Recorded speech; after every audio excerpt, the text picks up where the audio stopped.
Hello everyone and welcome back to my another new video. সারা বিয়েবাড়িতে সময় ছিল না বলে খাবারের ভিডিও করতে পারিনি, তাই অষ্টমঙ্গলার দিনে হাতে সময় ছিল ভিডিও করার মতো। তাই কি কি মেনু হয়েছিল আমাদের বাড়িতে অষ্টমঙ্গলাতে সেই সবগুলোই আপনাদের সবার সাথে শেয়ার করলাম।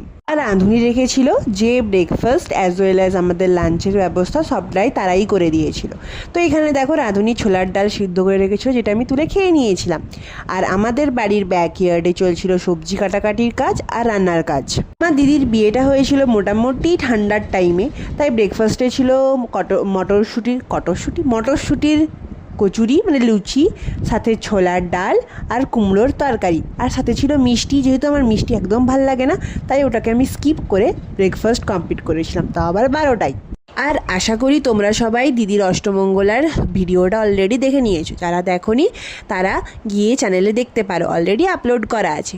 আর লাঞ্চে হয়েছিল fried rice, normal steam rice, আলু পোস্ত, ডাল, চানা মশলা, আর সাথে ছিল অ্যাজ ইউজুয়াল চাটনি, পাঁপড়, স্যালাড, মিষ্টি। বেশিরভাগ আত্মীয়রাই বাড়ি চলে গিয়েছিল অষ্টমঙ্গলার দিন।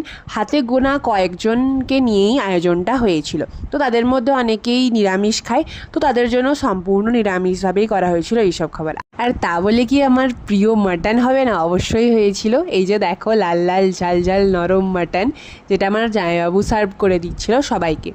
সত্যি কথা বলতে বিয়েবাড়ির কটা দিন ভালো করে খাওয়া দাওয়া হয়নি, তাই অষ্টমঙ্গলার দিন আমি পুরো কবজি ডুবিয়ে খেয়েছিলাম। এমনকি খাবার রয়ে গিয়েছিল রাতে, সেটাও খেয়েছি একদম মন ভরে।